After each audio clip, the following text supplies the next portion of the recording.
Here we go, an absolute baller video from another A player in the dog training industry. I'm not going to waste your time with a long-winded intro here. The next hour or so will be guaranteed to be filled with dog training gold. And if you can't sit down and learn about your dog for an hour or two, but you'll happily sit through Love is Blind for hours on end, then you should accept right now your dog will always be reactive. Anyway, if you're a regular watcher here, pleasure to have you back. Hope you and your dog are doing fantastic. If you've not yet subscribed and want to do best by your dog by equipping yourself with the knowledge you need to be a phenomenal owner, then hit that bell button, please. Anyway, let's get stuck in, team. Right, Jas Whiting. Today we're going to talk about play. And I think it's a good place to start would be talking about why we play with dogs and maybe emphasizing the importance. I think when we, as dog trainers, we say to people, hey, you need to play with your dog. Sometimes we're going to struggle convincing people why it's so important, right? And so I think no better place to start than the why. Why are we playing with our dogs? There are so many reasons.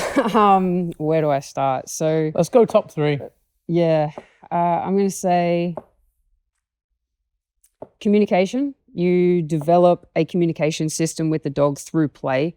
That's going to help with your relationship and just learning who that dog is, how they display themselves in different states of arousal, different states of emotion, and those sort of things. When they start to change their arousal, change their emotions throughout play, because that happens through games, it gives you a chance to then practice drive channeling and toggling arousal and teaching them how to emotionally regulate. And then on top of that, probably most commonly, it's not necessarily maybe my top three or in favorites, but commonly used as a reward. So Gotcha. Aside from all the benefits of relationship, play and that, rewards. 1, I forgot to write. communication. Now you have to forgive me for my spelling. 2, learning the dog. learning. And it's super important to learn how your dog, how their behavior who they shifts, are. especially when they're in an over-aroused state, right? I think people neglect to teach and communicate with their dog in a hyper-aroused state. And then when the dog passes that threshold, they lose all communication, right? Yeah. And number 3? Well, I'd say most commonly used as a reward, which is why I wanted to add that in there, because Cool. there's certainly benefits that's going to help do the work if you want to do that, or just So- do cool stuff. Why? So it doesn't say you've not gone for tiring the dog out? No. No? No. Okay. See, man, if they're biologically fulfilled, they're going to be satisfied. It's not just about tiring them out. Gotcha. Yeah. Cool. Alrighty. Okay, so that's why we're playing with our dog. Goes way beyond just exercise, right? Goes way beyond just tiring the dog out. There's much more. There's more layers to it, and so there's different ways we can play with the dog too. Yeah, definitely. There's 3 different types that I typically teach about. So we've got toy, or I try to more so refer to it as object play, because it's not about the toy. I'll come back to that. Mm-hmm. 2 would be food play, and 3 would be personal play. So roughhouse. Yep. So this is where any object doesn't have to be a toy, right? This is why I try to emphasize the object. It could be a stick. It could be a tea towel if they're in your house, you want to play a game with them or whatever. It doesn't have to be an actual dog item, right? Or a cat toy, as you saw one of our Mm-hmm. Yeah, I comments saw last night. yesterday. Right, so it doesn't have to be a toy. It can be anything. I got a cool story about that. If you want to know, it's Tell the story. Fred. Yep, cool. It's not short, but nah. So I was out tracking with Frank, one of the first dogs that I sold. They've now gone to Vicpol. So we're out tracking, and they were at the point we were using toys for rewards. And I had it through my belt loop and tucked in. It always just sits there, no worries. And walking along, and he was really into it that morning. So I was kind of stepping out a bit further because I didn't want to have to slow him down yet. And as I'm stepping out, I didn't notice that I dropped that ball. So he was the type of dog, he would work for the reward. The other one, the brother, he'd work just because you asked him to, and he just wants to do stuff, right? So I had the one that wanted that toy, and he was tracking, and I was like, sweet. We're also at the point where I'm actually marking as they're tracking, not just on indications. We're going. I was like, oh man, he's smashing it. And I gave his marker. He turns on a dime, comes flying back, and I was like, oh no, check all the cargo pant pockets. Shit, he's not going to be able to see that at that height. dandelion. Okay, here we go. And oh, you got it. And he was like, that was the best. Came for a quick fly in. And I was like, it's gone. We have from here to there to like wherever the ball is to play with all the little dandelions along the way. And then I was like, and we're close enough. Break. Go get it now. So like, it doesn't matter about it being a toy. If you teach them to play for the sake of the interaction and the actual game, and because they enjoy play, the object is all that matters. Like, it doesn't matter what it is, just that there is an object there. Gotcha. Yeah. But that's what separates object play with personal play. Personal play is specifically there's nothing. Gotcha. Right? So there's no food or object. Food play is an object, but it is one that is actually consumable. So yeah.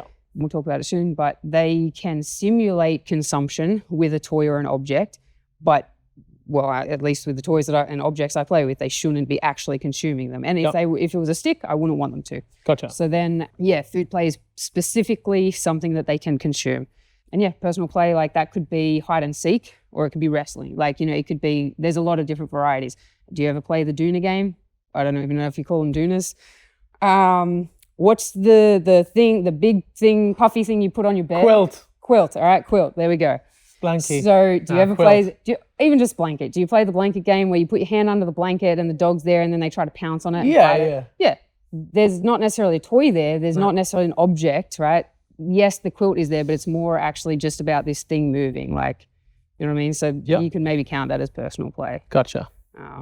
Is there ever a time we wouldn't personal play with our dog? Like, what if we've got someone's maybe cultivated a relationship with their dog where their dog is a little bit like, doesn't respect their personal boundaries enough, and maybe there's a pushy type of dog there, maybe there's a little bit of resource guarding, maybe there's a little bit of friction in the human-dog relationship? Is there ever a point we go like, actually, I think maybe object play is going to be more constructive for you guys? Or yeah, so for sure, like one of the first things I consider, because sometimes it can be very quick to make come to a conclusion, is the handler's ability. So I've had some elderly people with Malleys who were quite large and quite strong, didn't have the boundaries and everything. So for her, she definitely couldn't play with that dog because if she just had a little fall in the home, she'd probably break a hip kind of thing, right? But we also had to be careful with object play. And instead of doing hand in hand, where a lot of tension is through her joints and for her physical ability, we can then go, all right, hey, how about we put this through a spring pole? And then we can go, all right, the spring pole is doing most of the work, but you can somehow interact with your dog. You can attach a little rope so it looks like you're actually pulling it, but you're pulling a rope that's attached to the spring pole that's keeping him up. So like that sort of variety or that adaptability is easy to sometimes choose that's the path based on the handler. And then if that's not a quick rule out, then I start to think about the capacity of the dog. Does the dog have the capacity to be able to moderate themselves or regulate their arousal and emotions and learn all that stuff? Most of the time, the answer is yes. It's just, how do we get there? And teaching the dog boundaries, but obviously if there's an impairment maybe with the handler that makes it a slower process, then it might not be worth going through all of it for that when we can play with something else. Gotcha. However, there is also benefit, because that can be a really good way. If you have a good relationship with the dog where they care about you, but they don't understand boundaries, you can use that play to actually connect with them more, get a deeper connection through teaching them boundaries and more cooperative play. You know what I mean? So it can be something to go like, you know what, too difficult basket, not in your priorities, and handler abilities. But then also it can still be beneficial sometimes to just push it a little bit to help the dog. You know what I mean? So. Okay, so we got why play is important. We've got types of play. Just before we move on, I want to touch on just a little bit. What happens if we don't play with our dog? Like, what happens? What's the fallout if we neglect to do this? Well, the dog trainers get called. Yeah, true. There you go. Want a quick answer? There That's you go. That's a good one. I wasn't expecting that. Okay, yeah, the dog trainer gets a call. Why? Problems.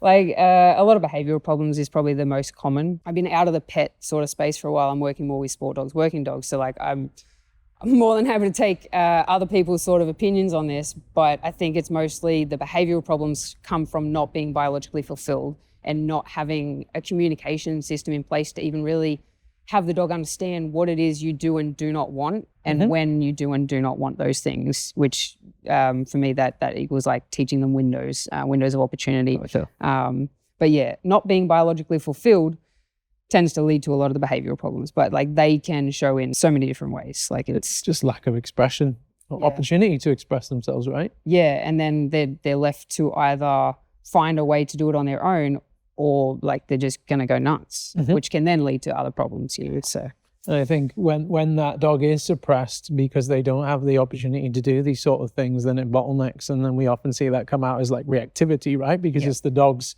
because they have arousal and drive, but they don't know what to do with it because they've never practiced it. Yeah, and it only takes a couple of repetitions of like completely lining up towards another dog and going like, oh, that has made me feel better. I now feel relieved. I just remembered something. There you go. And then just a couple of repetitions, they're like, oh, got it. That's my fix now. That is my play. Because it's satisfying. Like they've got a bit of satisfaction, like a little bit of fulfillment. They're going to want to keep doing that. So you get stuck in the cycle. You saying reactivity isn't always out of fear? I may be. That's fucking crazy. Okay. Guys, I just need a very quick 20 seconds of your time. Hope you're enjoying the video so far. If you're a dog trainer, I've put together a free webinar for you on how to correctly scale your business. You can click the link in the description and have access to that webinar for completely free. It will help. It's helped hundreds of others scale their business, get them out of the shit, and so on and so forth. And hopefully it'll be as helpful for you as well. Enjoy the rest of the video. Talk to me about this then. You just jumped across the board. We made an effort to write this. Yeah. Let's talk about it. So another big thing is, I guess I talk about it, when I talk about it, I usually talk about it in terms of like learning the dog, but the dog is also learning, and through play you create neural pathways that are going to assist, like especially if you want to do, obedience and stuff. Not everyone does, right? But play with your dog still. It doesn't have to be a reward for obedience, but regardless, it's going to help develop certain neural pathways that are going to help the dog live in life. And like, for example, emotional regulation, we're teaching them how to do these things. That's beneficial whether you're going to teach obedience or do sport or anything like that, right? So the neural pathways that we can develop in play can be quite useful. So like one of the first things, like I teach early, that's not a command, it's just a lifestyle thing. I'll teach a dog like a wait, like just to like wait there, buddy. And this is when the dog has like a little puppy has no impulse control. You put your hand there, as soon as you move it, they're going to try to move over here. Yeah. And now it might be because like, I don't know, the ball's near something dangerous, the puppy wants it, but I obviously am not going to let him get it. I'll just tell them to wait, and then I'll be like, look, I'm getting it, buddy. And I'll just like sort of just balance them there a little bit where they're not coming forward, but they're just seeing what I'm doing, where I'm like, just pause there, buddy. We're still in the game. All right, it's safe now. Go get the thing. We're on a team. Like we're cooperating. Not on a team, like, because, we might be playing a competitive game, but that comes to different types of games. But it's like they can start to learn impulse control from something like that, right? In a lifestyle setting or in a play setting, right? And when it's in a play setting, they're going to be enjoying the process of learning it because it's coming back to things, So it also means like you can start to create movements in play where the dog doesn't realize you just practice them getting into a Sphinx drop because they're just doing the things. They're trying to get the ball and, or teaching them to go through obstacles or, be environmentally stable. We can teach them through play that all the scary things or the attractive things in the environment are tricks. They're my tactics and strategies to win the game. Gotcha. Stuff, right? Yeah. So then we can develop neural pathways on staying engaged in the play, which can help then stay engaged in work through play and using things as tactics and strategies. So that's also something that helps build confidence. I use that a lot for building confidence, not just building stability and things, building confidence in the dogs as well. So changing neural pathways when maybe a dog is a little reactive, or if they're fearful or things like that, and maybe they want to run away. Building confidence, changing their neural pathways through play. It's a big thing. It's what I did with Genta. She was a big part of how I learned about play. She was a super fearful dog. Jen's my dog. She's back there on the beanbag. But yeah, she really came out of a shell when I started doing a lot more play and really using it properly with her. What I find super interesting within the short chat we've had so far, I think we've been able to, or you've pinpointed what I've referred to in the past as the two most common drivers for reactivity, which was lack of expression and fulfillment, and then lack of impulse control. So we get dogs and we say, what you want, you can have it when you want. In terms of like, if I open the back door, you're going to fly out of it. You see a toy, you're going to get it. I go and get off the sofa and go to the fridge, you can come with me. And we teach them, if you see anything of value, you've just got to travel towards it and you will get it. You will get to investigate. You might get access to the reward. You get access to interact with whatever that thing is. And you couple that with suppressed expression that has been bottlenecked, and we got this pressure cooker dog. You take them out, you put them on a leash, which by nature restricts them from that access. Then we've got a recipe for disaster. But just looking at this and what you've said so far and what we've talked about, we can combat a lot of that through play, right? Yeah, a lot.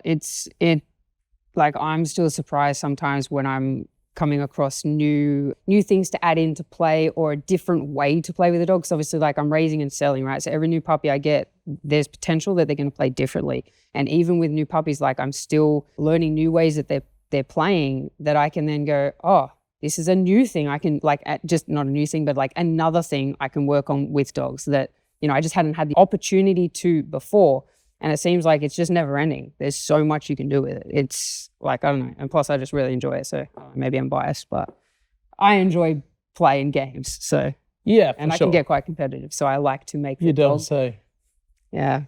Sorry, don't make me throw the ball at you. Yeah, I like to create quite a competitive dog, but with a good mindset, with cooperation in mind. Even though we are competing against each other at times, there's still cooperation and there's still boundaries and rules. You know, that's what makes a game different to an activity. Right? I don't think people realize how competitive dogs are by nature. Right? It's a little insulting. And I had someone at a seminar. They weren't trying hard enough for their dog. They were thinking their dog was less than, and their dog was less than because they were getting treated that way. I went and played with the dog and go, hey, your dog's capable of much more. Do you trust me? And she's like, yes. Can I play with the dog at a much higher intensity and really like steal it away and everything? You're happy with that? And she's like, yeah, but he's not going to engage. He had the best fucking time of his life. Yeah, I can imagine. Then she did it and I was like, you just got to trust it. Try hard to win. Don't fall for it. And it took the dog a little bit because he acted like, oh no, you stole it. Oh, I don't want to play. Like, you know, he acted like he was a bit put off by her and stuff. And then he was like, oh, she didn't stop him. Well, now, okay, I'm going to get into it then. Like, she was like, oh, I really was just underestimating my dog, like underestimating their capacity, maybe underestimating hers to be able to read the dog as well. So it was helpful to see me demo that first. But like the dog wanted to be competitive. It's like when people have kids and they just like let the kid like really easily win at shit. And you're like, hang on a minute. He doesn't believe that was a real contest. Yeah. And you're going to kill the motivation to contest. And it's like when people play tug, they're like, oh, look, boy, you won. And the dog's like, don't insult the dog. He can read you. He understands the game. He understands it's a legitimate win or not. Yeah. And so like by allowing the dog to win too easy, you convince the dog that, we're not a genuine competitor, but also like you're going to miss developing a sense of like almost like backbone in the dog, right? Yeah, it's a hard thing to watch a dog be disheartened when they won. Mm-hmm. In the handler's eyes, they won. The dog's eyes, they didn't. Like, that's hard to watch. But man, when you help someone understand that and then they switch it, that moment just when they play that game properly with the dog, not properly, it's not that they were doing it wrong, but in a way that they both then enjoyed it. That's a beautiful moment. That's probably one of the big things I enjoy about seminars at the moment, because I'm not working with clients privately at the moment. I'm doing seminars and stuff, but when I go there, that's always like, it always makes me happy. So like day 2 is always play. So like day 2 is often like the yes, I'm excited for it. Yeah, nice. But yeah, the biggest thing with that is timing and effort. So another thing with play in terms of benefits and why people should do it, this is more so talking to maybe sport dog people, working dog people, is in play. We as the handler will also be improving our skills. We will be improving our timing. If we're not getting our timing right, yeah, we're going to have a demotivated dog if you're going to miss time when you let them win, or we're potentially going to teach them the wrong stuff because you like let go at the wrong time, or you let them win at the wrong time. But then in terms of the timing, when do you want to do it? You want to typically, above anything else, like there can be specific times in a play session or specific sessions that I might go, oh, I'm going to be specifically rewarding this in the play today, no worries. That's every time he does this one thing, I'm going to make sure he wins there, right? But overall, like the overarching sort of thing is I will reward their effort. So even if their output, we'll say output, is not the same as the day before, but I can see that they just put their heart on the line there, then I'm making sure I reward that effort, even if it is not the same result as the day before. Like it might seem like we regressed in some way, like in terms of a criteria for something, right? If the effort was there, that's more important to me. That's going to keep the game going and allow them the capacity to then keep pushing through with play, and then you can start building more at whatever else you were working on. But effort's always got to be acknowledged. Eventually, like you don't have to necessarily let them win. So sometimes people want to release the toy to the dog to win, but some dogs are insulted by that because they don't like to celebrate with it or whatever. They like the actual fight. Right? Gotcha. So like at training, like I do jiu-jitsu, right? So if I'm rolling with someone and let's say I submit them and then they go, cool, nice submission, and then they walk off, but there's 3 minutes left on the clock, I'm going to be kind of bummed. I'm not going to want to submit them again because like I kind of want the 6 minutes, but like also I want to submit them though because that's what I'm training for. But where do I like, you know what I mean? So that would change how I train. Where I see a lot of people go wrong is let's imagine this is the toy, this is the dog, and they're playing tug with the toy and the dog goes, pull. Yep. And then like real big pull. And then like puts loads of effort in and then goes like, oh, it didn't work. And then the owner then goes, hey, you won. Yeah. And I'm like, because they felt sorry for the dog. Yeah. Or they thought that, oh no, you're going to give up. No, quick, have it back. Yeah. Like, you know, when you're arguing with sibling and then they call out, Dad, and you're like, no, hey, have it back, it's fine. Yeah, right. That's kind of what they're doing. And the kid's already like, nah, you screwed it up. Nope, not happening, right? So sometimes that's what pushes your dog out of the game. You want to reward them at the effort point. If you get to that point, try to get them back into the game a little bit more, to try that little bit harder and then reward them, because coming back into the game is still effort. Yeah. Be careful, don't make a cycle though, because otherwise they will act like they're giving up just to get you to try a little bit just so they can then get it. So it's like you always got to be careful of the cycles you're creating, the sequences. You know, if things start to repeat all the time, just maybe review and then adapt. Yeah, the effort would prevent that, like if that's the point that you're rewarding. But as I said, there's other times I want to reward, specifically like say if I was working with fear, like a fearful dog. Let's say I was playing with Genta and she didn't want to go near the buckets over there to catch in the water. That's going to be my tactic. I'm going to play, so we'll do it so people can see. To realize people are not in the room with us. Let's say there's the buckets are over here and I'm going to play with her in this area out here.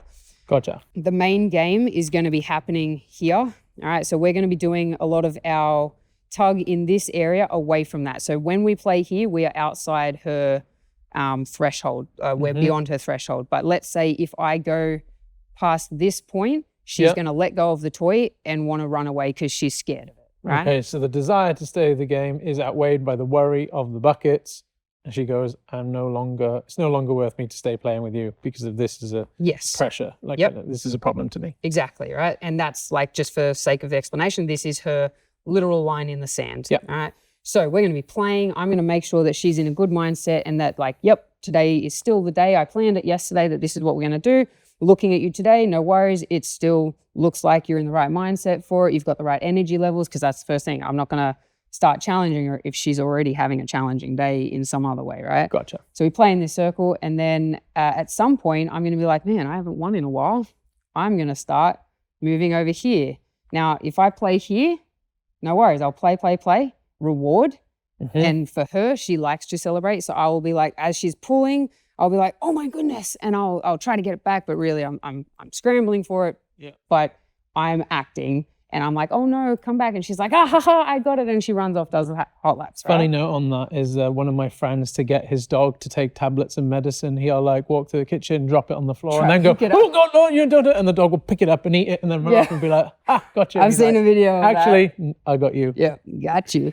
So we're getting over here. You've realized, okay, I've not won in a while. She likes to parade it. We're getting close to our threshold. Yeah, so I'm just before the threshold because I want to make sure that that threshold is where I think it is. So I go just before it, right? And then she's good, no worries. I let her win. She runs back over here, maybe does some hot laps, whatever.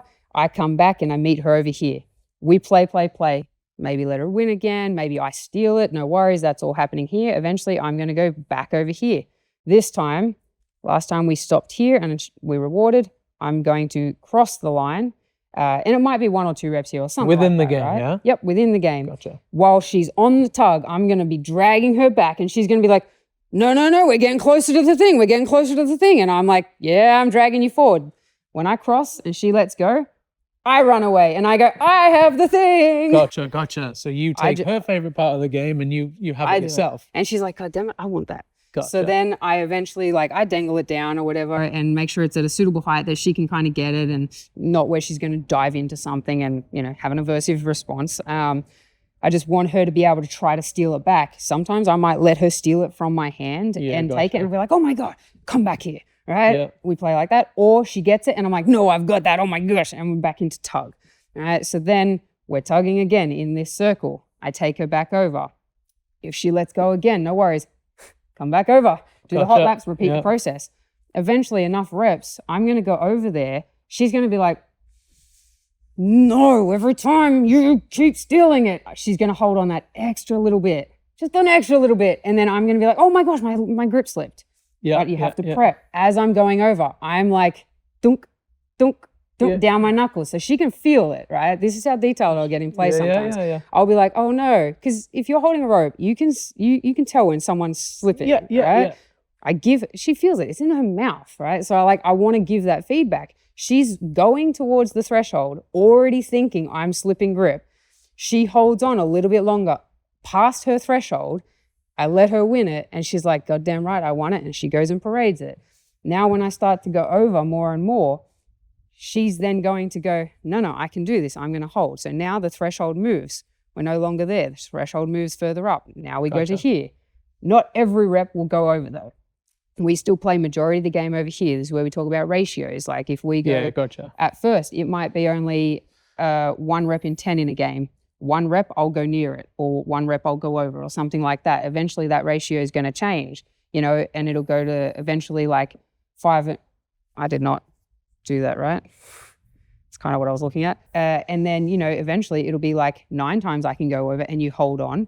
And then I'll give you a win over here too. But we've got to change the balance of the game on how much we're actually going to push you, to your limits to really challenge you and work through that fear. The fun part is when you actually get to the point of, this happened with Genta. She was scared of a particular type of fence in my backyard. So when I moved to my new house, she only wanted to stay in the center of the yard, right? So I did this with her. And let's say this is the fence, same concept, right? Originally, she wouldn't even go near it, beyond that. She then eventually got to the point, playing the game, she would take me over to the fence because she was like, well, every time we're near the fence, you lose. Yeah, You seem to be pretty shit near that fence. So now she's manipulating the game. Yes. And at that point, then I go, cool, it no longer works. And I'm like, now we can just play next to the fence and it's fine, right? Gotcha. But to have a dog not want to go near that thing and then deliberately take you there because she thinks it's valuable and she can win, how powerful is that? We are changing some shit in there. I think what people often neglect is when the dog believes they're orchestrating the situation, there's some serious learning that goes on there. When they start and this can work against us too, right? And dogs do this in everyday pet life. Yeah. And they orchestrate things to kind of manipulate us. I recently met a dog that What's his name? I can't remember his name. I met an owner. They had a couple of dogs. They had a second dog. It was a cockapoo. I think he must be called Buddy. I like dogs with old man names. That's why I call mine old man names. Oh, nice. We've got a Kevin. Oh, I do like Kevin. What about Dave? We've had a Dave. Yeah, we've had a couple of Daves. Yeah. That's a good one. Anyway, so this dog, every time his owner strokes another dog, he starts limping. Like he puts a limp on. And they're like, because this must have worked once upon a time. And they've obviously gone like, right, I'm worried about my dog. I'm going to come back to my dog. And he's like, gotcha. Have you been around Sydney much since you've been in here? No. So go out to like some places where there's a whole bunch of like, I don't know, seagulls or whatever. I don't know if they do it everywhere else, but here at least, they'll act like they're injured and lay on the No. They'll lay on the floor and be like, hey, give me some food, feel sorry for me. And then they'll get food and they'll be like, all right, off they go. And they just walk off. That's amazing. Or they'll act like, or sometimes they do stand just with one leg up, right, for whatever reason. But some of them will be like, oh, I'm all hobbly. You give them a chip and then they're like, thanks, man. Can I have another one? And you're like, no, you blew it for yourself now. Yeah. So, but yeah, when they feel like they're orchestrating it, it's a very powerful thing. Self-empowerment is something that we can't give to them like we can a ball. We can only give them the opportunities to overcome things and to work through stresses to be able to feel that sense of empowerment, right? So when my dog overcame that threshold, like she went over it and was like, I'm a bit fearful here. I'm a lot fearful here, but I'm gonna do it anyway. That's courage. Yeah. Like it's courage isn't not having fear. Courage is working through that, like doing it anyway. You know, courage isn't the absence of fear. It's what's that quote? But here's a trick for you. Here we go. Buckle up. Yeah. So if you ever need anything fact checked, all you need to do is Poppy ping, and then Poppy in post will pop it up there. So I'll show you. All right. So where do we you. cut that back to? Courage is not the absence of fear. Oh, courage is not the absence of fear. It's the willingness to act in spite of fear. There you go. We don't need Poppy. Screw you, Poppy. So we can create more courageous dogs. And would this thing work here, which you rubbed out now, Oh, well. with our buckets and our threshold and our game and our dog, not going to draw one, if this was a person that they were scared of? Well, you can. I typically first will do reactivity through low arousal and then also bring in high arousal. Gotcha. But low arousal is going to help me make sure I've got all my communication in order, make sure that they can handle themselves in low arousal. Even though, yes, some dogs can actually be more reactive in a low arousal state, and maybe in a high arousal state they don't care. You know, we've seen some sport dogs that are more fearful when they're out of drive, right? So I am aware of that, but more often than not I want to check the communication, make sure the relationship's there, gauge where they're at. What I tend to do is work on their commitment to the game despite the person.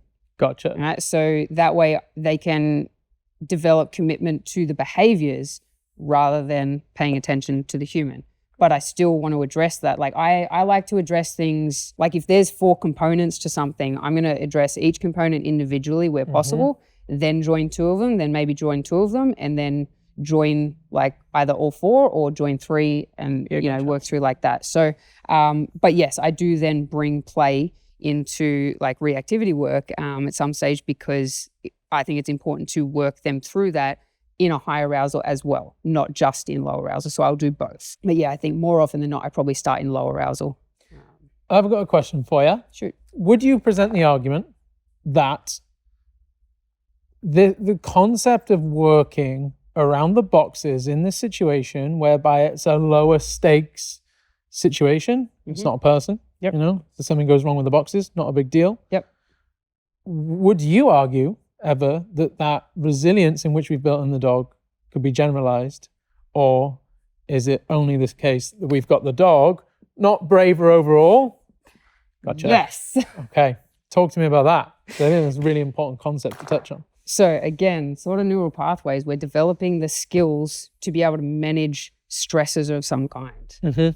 Like it really, to begin with, doesn't matter what the stresses are. We're just teaching them to be able to adjust how they feel about things. You know, developing some neural pathways, teaching them what they can do instead of blowing up there, how to stay engaged. So, you know, you can't just say to someone who struggles to pay attention to watch this video and don't think about anything else. Like, no, you're probably going to start with like a 3-minute meditation or mindfulness practice or something. You know, you don't expect the big things at the beginning. You've got to build up to that. So again, like, you know, we're developing communication. We're learning about the dog, and the dog is learning how to learn as well.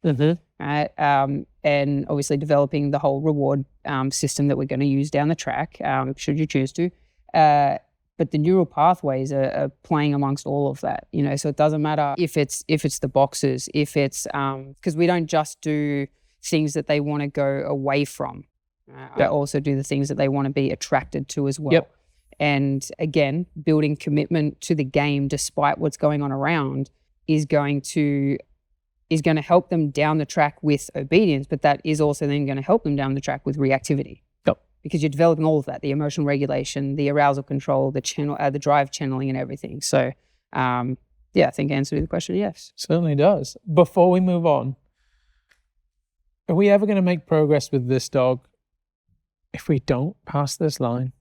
You've got to push that line up. That's the thing. So if you're not constantly pushing the boundary, you're not going to expand it. Are you trying to say to me, Jas, that if we always keep the dog under threshold, we won't see improvements in their behavior? I believe so. That's fucking mental. One I prepared earlier. Okay. I think that's all that needs to be said on that, I think. You fucking idiots. Oh, dear. Okay, so one could argue that there's certain things we do whilst playing with our dog that is a little bit counterintuitive to what we want out of a pet dog, right? In terms of like they're stealing things, we're chasing them around a little bit, we're getting into contests. That's not something we want to really be doing over a tea towel. And so is there a way we can cue to our dog that, hey, we're going to get a bit silly now? And is there a way to cue to our dog that, okay, the fun and games have momentarily stopped and we need to go back into a more constructive way of living? Yes. Another yes? Yes, there is. I'm teasing, man. Hey, you want short answers? I can give a yes or a no. Gotcha. Windows of opportunity. Alrighty. All right. I personally have 5 windows that I teach all of the dogs that come to me, which includes the foster dogs that I had before. So like they were going back into pet homes, they were problems and couldn't live in society basically. Gotcha. So now they've adapted and they've gone into homes. So even with pets, it's not just for sport dogs, it's not just for working dogs, but it definitely will benefit all of them. So I have 5 windows and they are calm liberty, free liberty, play, work, and shaping. Right? Okay. These are like modes for a dog then, yeah? Yeah, so it's where for each one of these are each a window, right? For each window, there is a set of rules, a set of boundaries, things that you can and cannot do that have been communicated to you, right? You can't have windows not properly unless you've communicated it to the dog. Gotcha. Now, not all is you actually teaching, because there's plenty of dogs in the world that have figured out their humans' windows of opportunity and just live a great life with their handler, their owner, all right? Gotcha. So whether you're talking to your dog and trying to teach them or not, you might be communicating the correct or incorrect things, right? So each one of these is a window. There's rules, there's boundaries, there's certain things that you can and cannot do. And I also will make sure they understand like their arousal level. So for this one, I think it's... This is like different behavioral criteria for each one of these things, yeah? Yes. Not in terms of like sit down, stand behavior, but how they behave, yes. Right? So less than, I think that's the less than thing, less than 40% arousal. You know, this could be less than 70% arousal. This could be, let's go between probably, I'd say maybe 50 to 80. Do we ever see 100? I say no, because I really don't think we see the full potential of dogs. Okay. That would be the only reason. Surely we see a couple of bite work dogs up in the 90s though, right? Yeah, for sure. Which is why I just changed that. I just am always hesitant to say whether I've seen the actual max capacity of a dog in anything that I do, because I don't think that, like, I think that might be something that they show in real natural situations, like chasing prey, you know, Fighting. like, and yes, we can simulate it and stuff, and we can simulate the fight and everything like that. But I'm like, I just feel like there's more that we won't see. Couldn't offer. That's why I don't say to 100. Yeah. But let's say the max you can get out of the dog. Work, now that depends on how well your dog can think and function in an effective and an efficient way, and at what arousal that starts to drop off. You know, Yeah, like gotcha. higher arousal, they can lose focus and stuff. So if your dog doesn't have the skills, like, because sometimes I feel like there's, you know, genetic components and stuff, there's a lot you can do to teach them the skills on how to regulate and control, toggle their arousal and everything like that. But if you have a dog that really struggles to concentrate with high arousal, you need to do more high arousal stuff in the play, so it'll help with the work. Gotcha. So if this is struggling to go up in percent, this one I wouldn't want to go above it. Because if Gotcha. I can't have cooperation in play, I'm probably going to be struggling for cooperation. Instead, I'm just going to be like more compulsive. You know what I mean? Like, I want cooperation. So usually this one is in correlation to this. And shaping, again, depends what I'm shaping, depends why I'm shaping different dogs, and I do different things and stuff. But mostly I want the dog to be exploring. I want them to try to just like be open-minded about things, develop some neural pathways on being creative and those sort of things, but also teaching, like, I'll teach very specific things, like a specific away behavior and a specific near me behavior. That could be like, I'm holding a muzzle, teaching you to put a muzzle on, and I'm sending you to a marker board. Yep. Right? But then I'm also going to teach them, okay, this is to do with your muzzle going in, your mouth going in something. That's to do with standing on something. I'm going to teach you maybe a hold, because that's opening your mouth. I'm going to teach you maybe to go through a tunnel, over a jump, around something, because now that's a spatial thing. I'm going to teach a shaping exercise, maybe something to do with me. So then they learn maybe a position that's relative to me, or like, so these are all little neural pathways and like unimportant behaviors. But if they know how to send away, and if they know how to do a behavior close to you, and they can learn all these things, again, we're learning the dog, but the dog's also learning through play.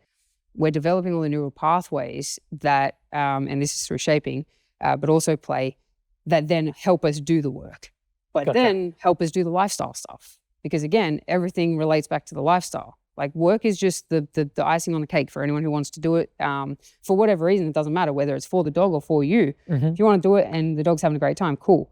But not everyone wants to. But it helps with all of the lifestyle stuff, which is why I put so much effort into teaching the windows of opportunity and not actually teaching much formal obedience until closer to 12 months old. Gotcha. I just play with the dogs. And I get them used to all the environments. I teach them all the tactics, all the strategies. Because if I teach dogs how to work with tactics and strategies in play, then that means when I go, cool, the dog's in a down, and I'm like, oh, I'm going to fake throw the ball. Oh, Yeah, gotcha. like, that's a tactic. So the dog already understands tactics from play, though. You know what I mean? Yeah. So it's like, oh, it's a trick. So then when the decoy runs past, they're like, I'm falling for that. nope, I'm the goodest dog over here. Like, so it helps with everything, right? So with the shaping, that depends on the dog's level of arousal and how they can focus and things, right?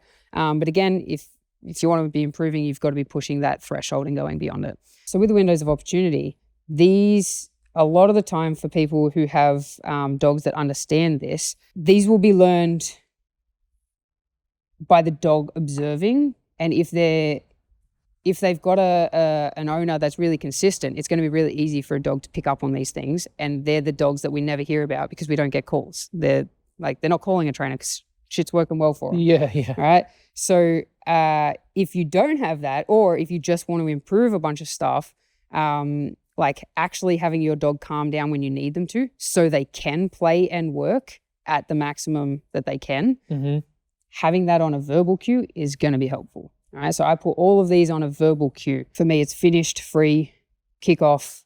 I immediately just went to go, shit, I said it. Do I have a dog? No, not that one. Hers is different. Climbing on the table. Yeah.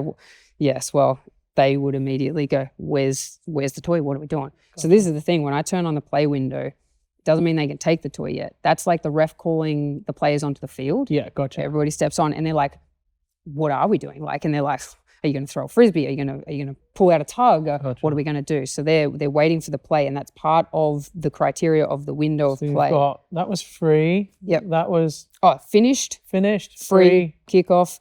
Work is the command itself. So if I say sit, you are now in the work window. Gotcha. If I say heel, you are in the work window. If I, whatever it is. Does that mean you reserve those words exclusively for work, and you're not particularly using them in Yeah, I don't say them anywhere else. Gotcha. But the thing is, though, like, I can give commands, and it doesn't mean we're about to do a whole session. Gotcha. Right. So I'll come back to why it doesn't mean that. And then shaping is shaping. Right. That's the word that I use to start. Shaping. Yep, just that. With each of these, you can jump from one to another in any order at any time, Gotcha. as long as you've trained it.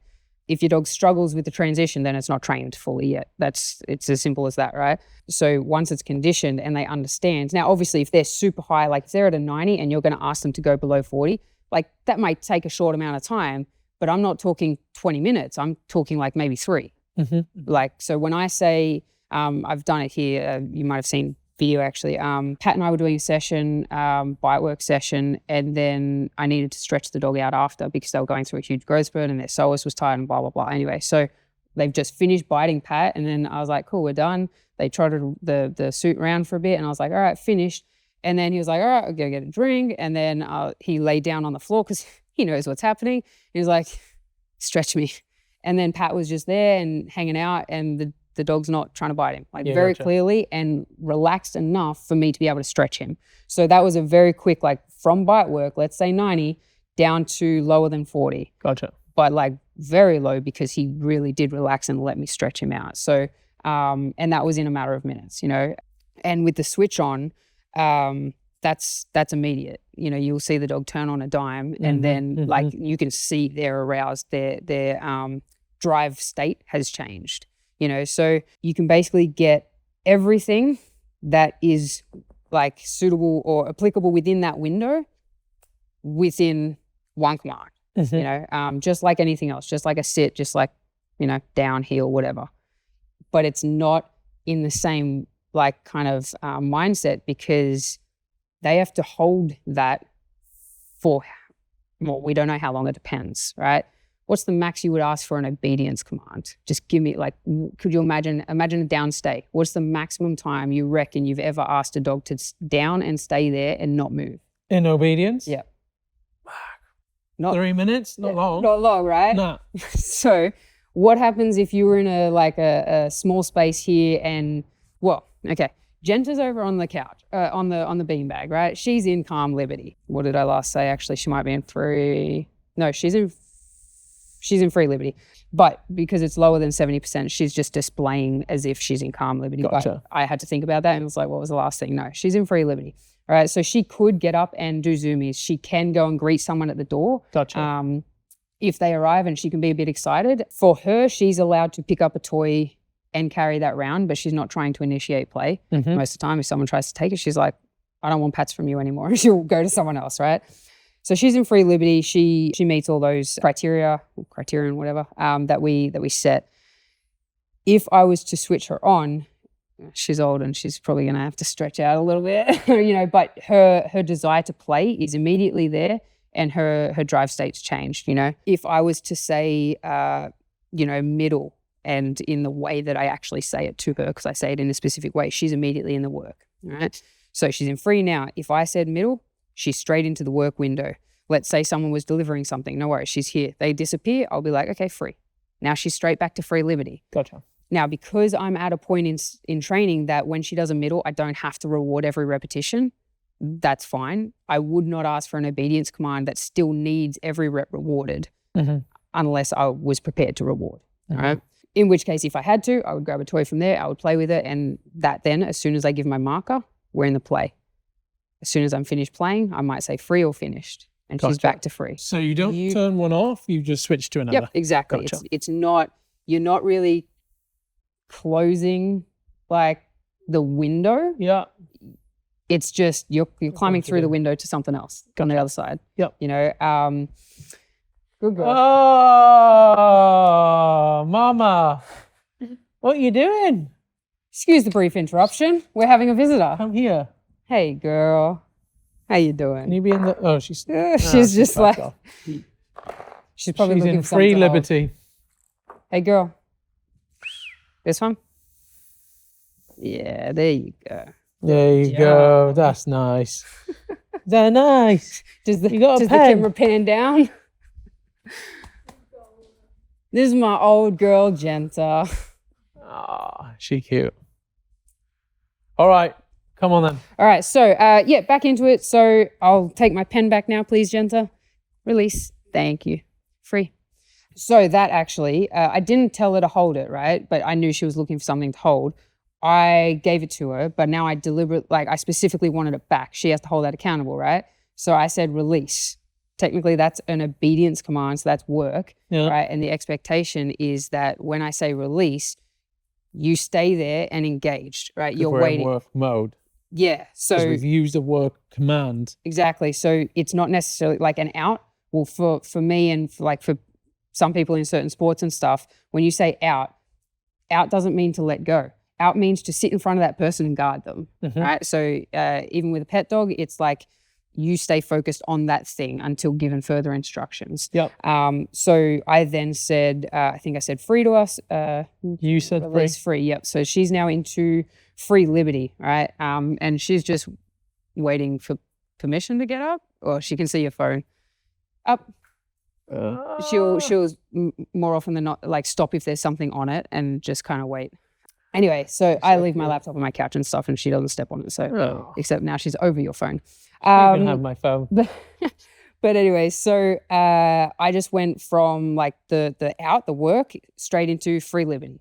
And now she can run around, do zoomies if she wanted, up to 70% of arousal or less, as long as it's less than 70% of arousal. But if she chooses to lay down, she's still in free liberty, even though it's simulating calm liberty.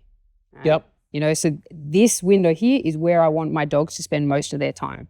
I want them to make good choices and lay down and chill out like that when it's time to do that, but also have the flexibility to show drive and do things. I don't always want to have to tell them you must be calm. They can read the situation. She'll still get up and do zoomies and stuff at some point. Like someone comes in, she'll get all excited. That's cool. I want them to then be able to switch themselves and down-regulate, downshift, go back to being calm, but without me needing to put them in that window. They are starting to learn. But I always still want the control to put them into the play and the work and the shaping because I don't want them offering that at any other time. If she wants to show a low level of arousal, like calm liberty and that's cool. You can do that. But yeah, otherwise you need to stay in the window until I tell you to go into another one. Gotcha. If it's command after command after command, that's work, work, work. The second you give a marker, you're into the play. As soon as you say out, you're back into the work. If you're playing tug and then you just say free, well, let's say finished. If we're playing and I say finished, dog should let go and just go chill out somewhere. Go and chill. Doesn't matter if I was still tugging. That's the level you want to get them to. Same as like you could be playing tug with a dog and you say out, they should still let go even if you're tugging, right? Same sort of concept. What happens if we neglect to be consistent with these windows of opportunity? Yeah, so like this is where, again, a lot of, I didn't want to repeat what I said earlier, but like behavioral problems, outlets are sometimes not met because when the dog offers play, the person's like, no, I'm watching TV, I want calm liberty, I'm prepping to go to bed, and you want to do midnight zoomies or something, or post-dinner zoomies. Do you have a dog that does that? I've had some dogs, oh my God. It's like, come on guys, Got 2 sausage dogs, of course I do. Well, like I said, some dogs can figure it out really easily, and maybe that's genetically they're really good at learning to adapt, right? Others, maybe just they're the normal level of adaptation and they have a really consistent owner, and they're easy to predict, easy to anticipate, know what it is that person wants and when they want it, and they comply with that. They're cooperating. So it just happens a little bit more naturally. For others, you have to put in the hard work. You have to be very diligent in your communication. You have to be, so for me, I think about it like communication plus consistency equals clarity, right? And dogs don't necessarily always need, what did I say? Communication Communication, yeah. I like how I just asked you what I said. plus consistency. I'm listening. You can spell. I'm fucking impressed. You must be the only dog trainer on the planet that can spell. But yeah, so communication plus consistency equals clarity. So dogs don't necessarily need like structure, but like structure brings clarity. So to me, structure is communication and consistency. That forms structure, right? And that equals clarity. So like with puppies, I micromanage them like a lot. But then as they adapt and they can start to have that little bit of impulse control or just make those little decisions on like, yeah, I think we're going to the car and I'm meant to chill out now. And then they start heading that way, right? Then I start to give them more responsibility. And then we start like expanding what we're doing. I'm giving them more flexibility, but they're making right decisions. They're making right choices. Or I'm giving them choice points and they're making right decisions. Gotcha. And then I'm able to give them more choice points because they're capable of more. Again, we're always pushing that threshold, but I have to give them the opportunity. I can't stay in the micromanagement. But first, it starts with a bit of micromanagement with communication and consistency, being like so diligent with everything that I'm doing to be as clear as possible. So then when there's the clarity, like everything after that's easier. You know, like also, obviously there's relationship and other things, learning the dog and the dog's learning how to learn and everything like that. But yeah, that's a huge thing. And you make a very interesting point there in that like structure brings about these two components, which gives us clarity, which is what we're after for the dog. And I think where people go wrong with puppies especially, they gift liberty too early. They lack that structure. They don't offer the choice points where the dog is going to be molded into a good choice maker, right? Yeah. And then what do they have to do later on? More structure to compensate from the lack of structure to reshape that dog into a dog that can make choice at liberty. So I always say to people, like, there's an element of like things being a little bit boring around puppyhood. It doesn't mean like everything's boring, but like there should be periods of boredom for like you and the dog, just to make sure that when he does have liberty, because that's what we don't like, that's what we want, right? The end goal is we have a dog that is at liberty, making good choices, can greet people at the door, can make the right choices out of their own regard. They're autonomous, but seldom are we going to achieve that by having gifting a puppy too much liberty. And I think that's what people struggle with a lot of the time, right? Is to structure the puppy's life. I feel like both ends of the spectrum, either giving them too much liberty or micromanaging and never going beyond that. I got bit by a dog in Canada actually, like 5 years ago at a seminar. The lady came in and I said, like, you know, your dog doesn't have to be on a command or anything when they come in. Like, I don't expect anything. We're going to bring them in and see how they feel about the environment. And I do it a little bit differently now. But anyway, they came in and we were talking and we were standing like not even this close, but like a little bit close. And as she was like, okay, so this is the blah, blah, blah. And I looked at the dog and I was like, he's going to bite me. Okay. No, I shouldn't tell the lady right now because she's not going to be able to stop it. And that's going to like. What dog is it? White Shepherd. Yeah. Anyway, so like, and he was weak. Like he just bit the knee, backed up, like when he realized I wasn't reacting, and then bit the knee again and then backed up and then was like, I'm freaking out. And then was like, woo, like just blowing up and, but trying to back out, but then trying to come forward. And I was like, hey, so you're going to pass me that leash? And she's like, I don't know what to do. You're going to pass me the leash, right? I'll just take that from you and we're just going to stand here. And now I'm just going to face this way so it's not awkward. Guys, hey, what do you want to talk about today? And I just turned to the audience, right? And I was like, all right, what coffee do you drink? Tell me. Like, and I just started conversations with people and then worked into like just general conversation, maybe some Q&As. And this was all just to stand there and not have the owner feel awkward or think about her dog anymore. So her dog was still like blowing up and trying to like figure out what to do there. And I was like, hey, we just have to now just go, we're just going to work through this, right? Because she also couldn't tell me why it was happening. Yeah. She was like, that was the absolute, like the dog's so social, blah, blah, blah, like never a problem. And then throughout the seminar, but it took until private lessons when I could really sit down proper. I realized that that dog had never not been under a command. Gotcha. So the dog was freaking the fuck out. So Gotcha. walked in, had no guidance on what to do or what to expect or anything. And the dog just freaked out and was like, Mum's lost the plot. I got this. I don't got this. Yeah. I don't know what to do. And then I eventually got to the point where the dog was fine, having cuddles with me, everything like that. And we worked through it. But then I had to go like, yes, micromanagement maybe to begin with, but you've got to expand past that because otherwise the dog needs that all the time. Mm-hmm. That's why I say to people, obedience only fixes it, like strengthens obedience. And sometimes we can use that to work through situations, to help with the management and to help keep things safe. For sure.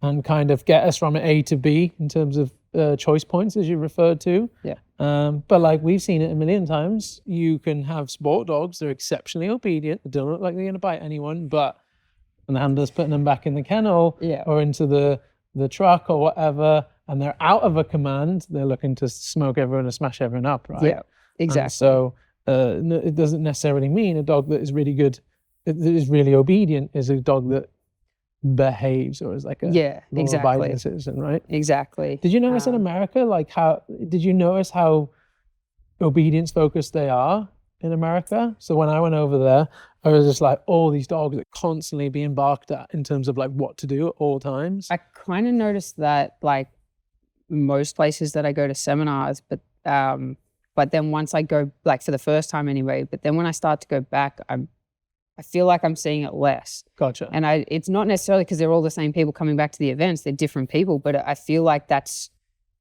maybe globally slowly changing, maybe. And that's my hope. Hopefully. Like, I mean, I do hope that that's happening. But yeah, it's an interesting thing. And the hardest question is, well, how do you know when to give them that next choice point? And it's like, well, you gotta learn the dog. Mm-hmm. You have to know how the dog learns. You have to know the dog's drive arousal state. You need to know where they are on the LSM. You need to LSM is JJAC's layered stress model. Yep. You know about that? Yeah. So knowing where they are on that, how they are on that day, what they can handle and those sort of things, which then comes to like session planning. For me, when I teach session planning though, like, yes, it can be very detailed in terms of like, okay, this rep and these need to be the successes, but we need a difficult rep here. We need him like really trying to push that threshold, blah, blah, blah. Like we can break down to that. And I do that with some people, but then session planning is also, hey, you're walking out with your dog, that's training. Even in your house, that's training. How do we know when to push the dog and when not to? You know, so, and part of my knowledge about that comes from, human strength and conditioning training and, human psychology and stuff still, but like understanding reps and intensity and max capacity and those sort of things. And that's part of what I teach. Progressive overload. Yes, progressive overload, but there's multiple kinds. Gold star. Do we have a little gold star we can ping on here somewhere, just on his little chest? Oh gosh. But yes, so I'm bringing some of that into what I talk about when I'm teaching people how to plan, but it's not just planning for like a working dog training session, very specific with we're teaching sit down, stand, heel, or whatever. Like it's with lifestyle stuff as well. In general, just like how to read your dog. But a lot of it is play with your dog and learn how to read them. Learn what they're showing you in play. And also teach them how to receive your lesson, how to receive your communication and everything like that. So yeah, play. I want to touch on two more things, All right. even if this is a really long video. We can do an extended like director's cut version if you want. We got an average dog. Our metaphorical dog in front of us is a Labrador. He's Sure. interested in play. I do love labs. He's a black lab.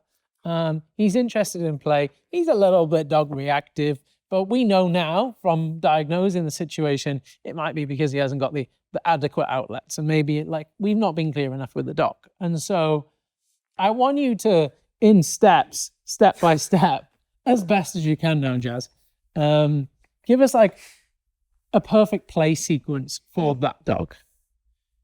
Like in terms of how we play the game.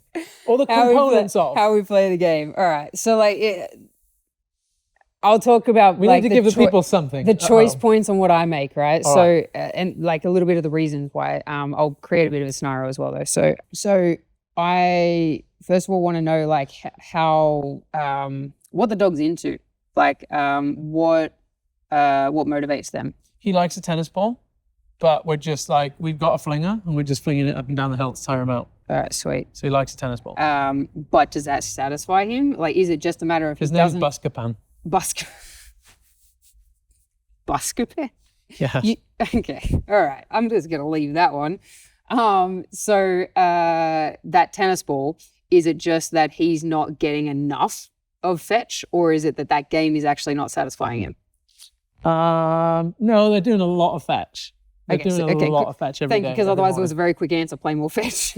Right. If that was the thing that met his needs and he's just not getting enough of it, you just do more of it. Like, if you know what I mean? Like, if there was that one thing, right? So that would be a boring answer. Remember the thing that went on Instagram though, that like fetch is going to make your dog a fucking terrorist or something? I'm hardly on social media, so no, I didn't. Oh, right. There was like a fad where every dog trainer was like, fucking playing too much fetch with your dog is going to create an adrenaline junkie. And, oh my gosh. Well, look, there are downfalls, but like, hey, that wasn't the question. So, yeah, all right. So yes, there are downfalls to playing maybe too much of one thing, but so I'd find out what motivates them, and let's say that ball game is not enough, because fetch, what is it?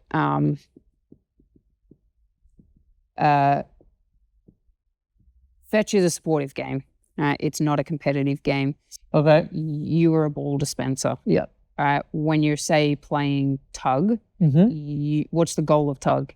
To win. Right? Exactly. It's a possession game. So that means when I'm holding one end of the tug and the dog's holding the other end of the tug, we are competing for that object, which means we are competing against each other. We are two football sides, like, competing against each other, right? But supportive, that's like instead of playing the game of football, we're kicking the ball between each other. Yeah, like, gotcha.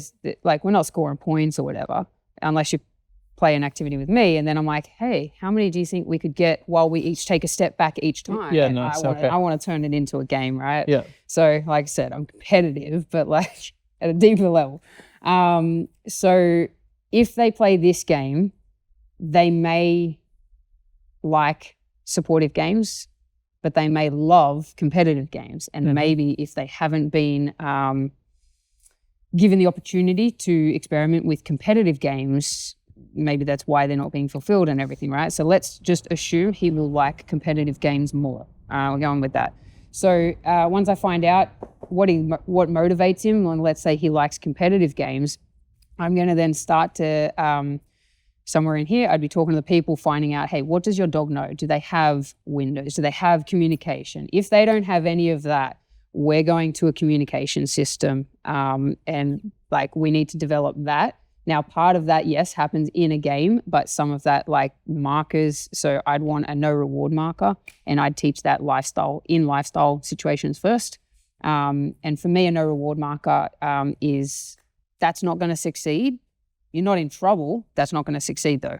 So try something else. Right? Pick something else. Okay. Right. Imagine you're trying to pick up this table because you've done so much weights with progressive overload. Yeah. And you're trying to pick up this table, and then I go, nay, it's bolted to the floor, and you're like, oh, thank you. Gotcha. I'll go get on. Well, either move on or go get the tool, right? Gotcha. So you're kind of grateful for being told that, right? Yep. But also, you're not going to spend the next 3 hours trying to pick this thing up because you're getting so mad. So sometimes a bit of communication can actually just like help everything, right? Doesn't mean I'm going to do it for you, but like, I'm giving you an opportunity to try to figure it out still for yourself. So again, kind of shaping, right? I want dogs thinking. I want them figuring things out and feeling empowered by that. So I'll teach some of it in lifestyle, all right? But then it comes into the actual play. Once we've got communication, then I want to start building a little bit more framework with the windows of opportunity as well, right? Okay. Because these all tie in. The dog wants something that we can give them. We need to be able to communicate them right from wrong, and what we want and what we do not want. So windows of opportunity, right? I did a P, not an O. So these kind of tie in together, because to develop windows of opportunity, you need to have communication, but like they're both happening at the same time. Makes sense? So, but I have to know what motivates the dog and what we're kind of working towards. And that I often get by observing the dog. But if the dog can play fetch, I'm going to watch them do that. Maybe I'm going to watch the dog, not this one, because he fights with other dogs. I was about to say, watch how he plays with other dogs. But it doesn't even have to be watching with just that person. Watch how he interacts in life. Watch how he interacts with other people. He might start to show certain things. Gotcha. You ever seen a dog that like just tries to herd the kid around a park or something? Yeah. Cool. That's going to show me that he likes that kind of aspect in play, you know, because there's 6 main aspects in the prey play sequence. You know, you're trying to observe what things they like, and then develop all the communication and the framework around separating play from everything else in life. Even if all you have is a play window, because we're working on that, and a free window, right? Let's say you can't get calm liberty until the dog finally conks out, but you can get free. Now, the reason I'd say go from play to free, this is engage with me, me, and that is like on your own, engage solo. Right, so that's find your own fun, and this is have fun with me. So they're opposites. Yep. You know, so much like you might teach a recall when you teach a send away because you want to balance things out. Same sort of thing. So as long as you can differentiate when it's time to play from at least one other window, which I would say either free or calm, but free also means your dog gets more flexibility in liberty. That's then going to help show the dog, when I offer play, you should probably take me up on that, even if it's a bit weird and you're not quite sure what's going on, and like we're still trying to teach what play is, how to play, what the game is. You know that now's the time. If you choose not to, that's cool, but I'm not going to let you open the play window somewhere else at the wrong time. You know, so just having a bit of a it's not about control, but having a contrast between the two can then help more arousal come into this if having a bit of trouble. But once you get in, once they understand, when you present a toy, let's say we're going with object play, you present a toy, they know to switch on. When you put the toy away, that helps them go into free. Eventually, we're not putting the toy away. We just say you're free, and they don't care that the toy's out. They walk away. Gotcha. Right? So the hiding the toy can just help in the early stages, create the sequencing and things like that. So I would at least work on those windows, but I do think there's value in all of them. And then when it comes to actually developing the play, right, then you need to explore more about, like we did say, we're going with object play, right? So we've got the object, that's the type of play. And then you've got the prey play sequence, right? Which is the 6 phases, prey, let's go, play sequence. And there's 6 aspects in that. And then phases of possession. So even within each of the 6 aspects, there's 4 phases of possession that you can mess around with, right? So this is exploring the actual game and understanding what the dog likes. It is part of the motivation. So this is why I said these all tie in, right? Because let's say the dog wants competitive games, but what aspects, what phases of possessions, because there's competitive games, but then there's so many different variations within it, right? So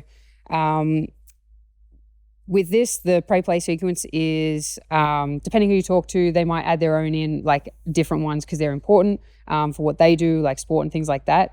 But there's, if you think about a lion is hungry and needs to eat its dinner, right? It needs to search for its food. It needs to stalk it to get as close as possible. That looks slow and maybe boring to some people, but it doesn't mean that it's a low arousal or low drive. It is just a slower moving thing, but it does not mean lower arousal. So search, stalk, and then once they're close enough, or maybe it gets a bit spooked, and all right, now we've got to go into chase. All right, however that happens, you've got to go into chase. And then once you're chasing, there's going to either be a point that you miss or you have to actually strike and fight, aka kill that, I don't know, gazelle. All right, so you've got the strike and the fight. They can be tied into one. Now, the reason I say the strike is because some dogs just love the strike. but they don't want to be holding on. They just love to punch into things or whatever, right? Or body check you, but then shitty grip because they're like, I had the fun part, right? After the fight, you then have celebrate, which is what I talked about before. When my dog would celebrate, she'd run hot laps being like, I got the toy. That's like the lion, maybe not lion, but cheetah might take that gazelle up a tree and eat it, right? So, but on the way home, he's going to trot home like Pepe Le Pew and he's all proud of himself, right? Mm-hmm. And then you go into the consumption dial once he's up in that tree eating that thing. So that's the full play sequence. You do not have to go in order, like 1 to 6. You can go, much like Windows, you can switch at any point from one to the other. Mm-hmm. And for a lot of dogs, the more variety, the less bored they're going to be. Now, some dogs genetically are hardwired to enjoy certain aspects more than others. You know, like imagine a stereotypical border collie. They're gonna love the stalking, but you don't necessarily want, like, for working dogs, I would like for actual on the farm, a whole lot of enjoyment for the fight and strike. They need to do it maybe when like they really do need to, but we don't want them to enjoy it so much that they're going to do it when they don't need to. Yep. So they're going to have a lot of stalk, but they might not want to fight a lot.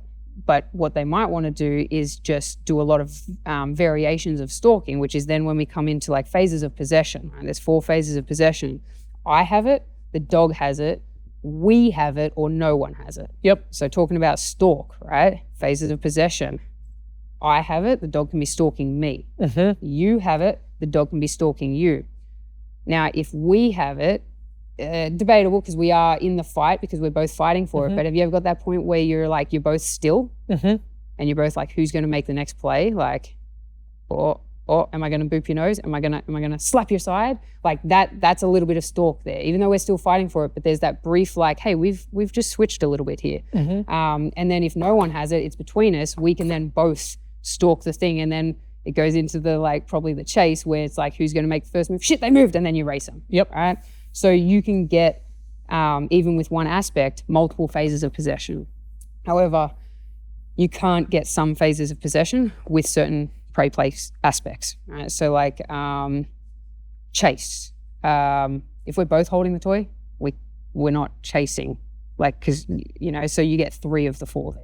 Yeah. Right. So you go through the sequence, you find out which phases you can get, you know, draw up a little graph if you want. Yep. But they're the things you want to play around with. So we're assuming, he loves the competition. That's kind of what we just assumed from the start. And we're going with object play. We could have chosen food play or personal play, but let's go with object. And you want to learn what the dog likes, observe them, try all the different play aspects, and then also work in the phases of possession. And again, all of this is you're learning your dog. You can then start to use that for things that you need, but for rewards and stuff, but biologically that's fulfilling. And if you're assessing and actually watching your dog and learning them, you're going to give them what they need because you can see it. So when you don't observe the dog in the right ways, you're missing some of the things that they're trying to tell you. So, but it's also like they get to look at you as well. They learn a lot about you. So it's valuable both ways. Intricate topic, right? Yeah, there's a lot to it. Goes way beyond fetching a ball, huh? Yes, definitely. But yeah, recognizing a difference between supportive and competitive is also really important at the start. I mean, all of it is, but that's kind of got to be first, I guess.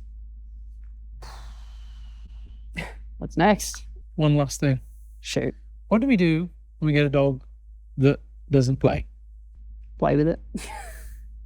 How do we get that dog to play? That's my experience. So, whoa. Like, what do you see when you're doing your seminars?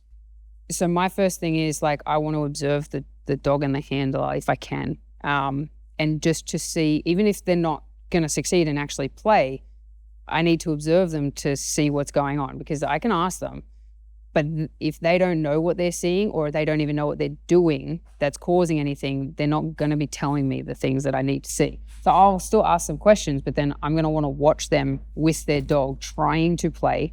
And I do tell them, I don't suddenly expect you to be able to play with your dog. I'm not expecting that, but I need to know, I need to see how you are trying to, so then I can like more quickly assess, okay, that's clearly not working, and this is why you're trying to force the toy into the dog's mouth. And no, if this is a game of possession, you got to play keeper ways. So like it could be something as simple as that. You're not trying to steal the toy. And they're like, what's this? You want this? Yeah, exactly. Have this. Exactly, They're like, right? So it's like I want to assess that, but then also I'm watching the dog. So then if I'm going to then pick up a toy or coach them, I've watched the dog as well, and I'm like, okay, you're doing this, no worries. I found the problem there, but the dog's showing me they specifically want this aspect, and I think they like that phase of possession, right? Or there's a particular role. It's another thing, roles. So offense and defense.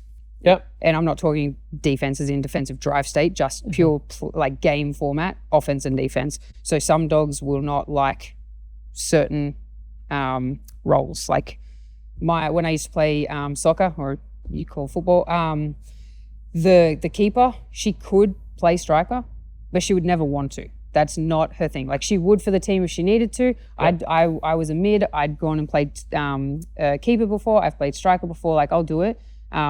I don't do the greatest in goalkeeping because I get bored and then I kind of wander off out of the area, and I'm like, oh, I'm not near the goal anymore, right? That's not my thing, but I can make it work. But the striker, she would never want to go play keeper. Like she prefers offense and the other one prefers defense, right? That's just how they want to work.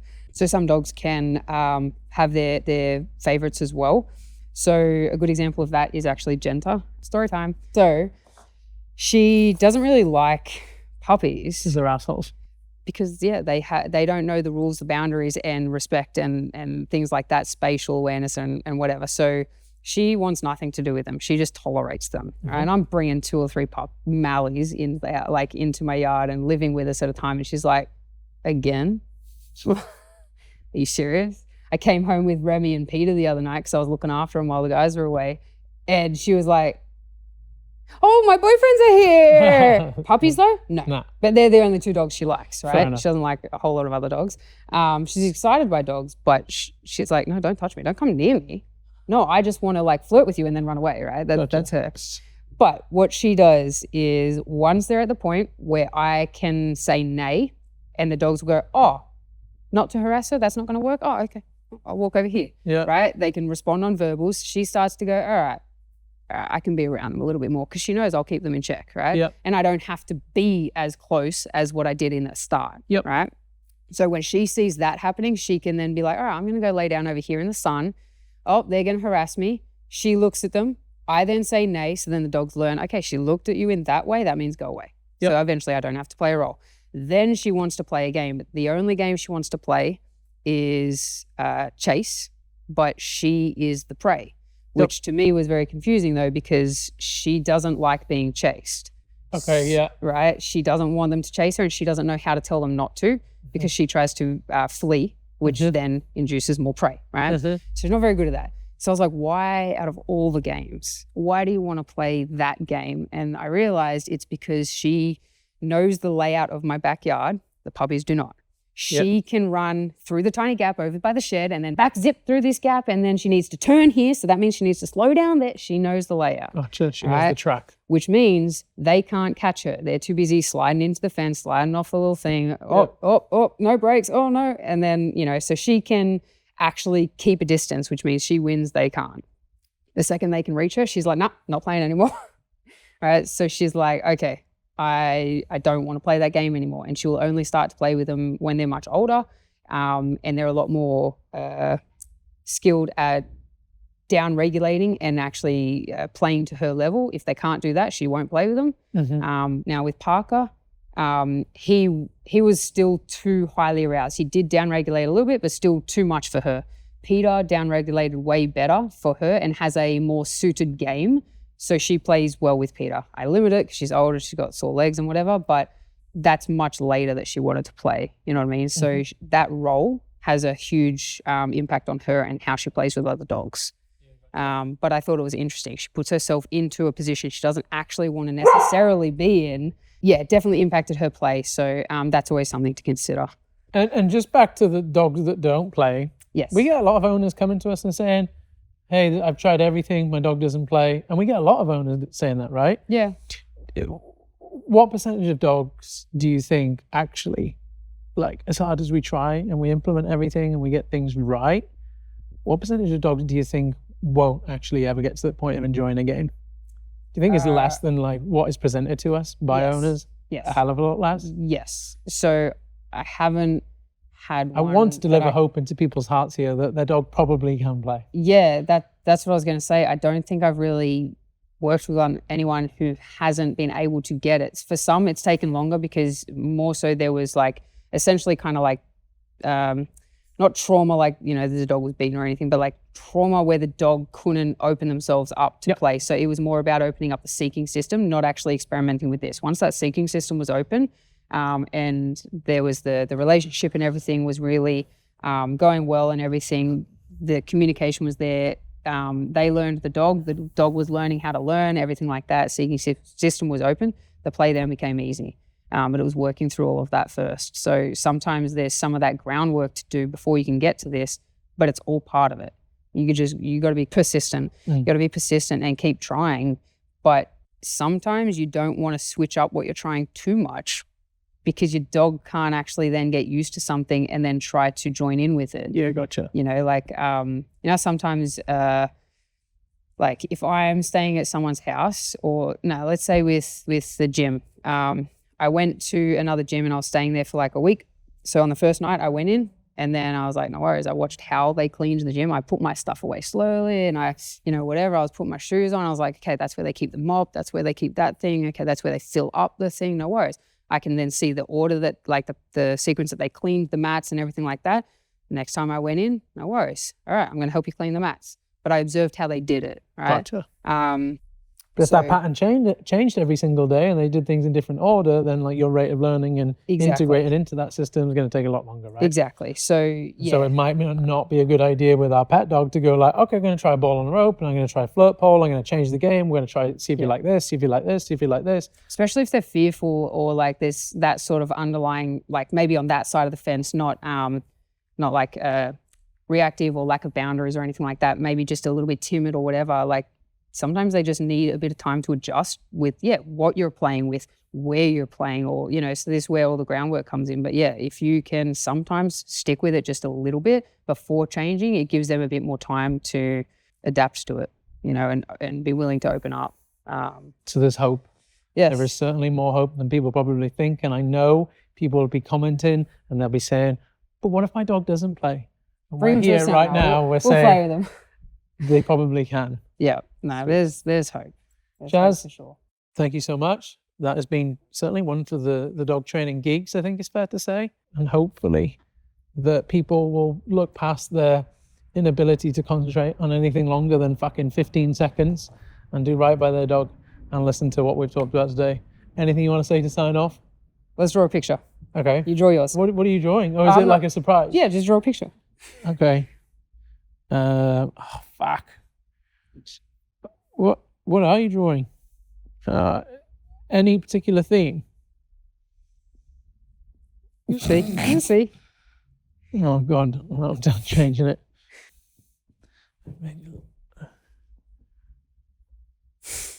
That's me gone. You done? Oh right, okay, fuck. I was just drawing an elephant's butt. Oh, okay. I drew a very short person. Did you? Looks like you. Yeah, kind of. It's too much hair. Yeah, I think you're bald at the top there, mate. Let's just zoom in. Right. All right, awesome. Perfect. Thank you, appreciate it. Thanks, Jas. So this video is actually part of a series, and if you've ever been told that getting your dog too excited is a recipe for disaster, then click this video right here, let Uncle Pat explain why that's a load of bullshit, and I'll see you over there.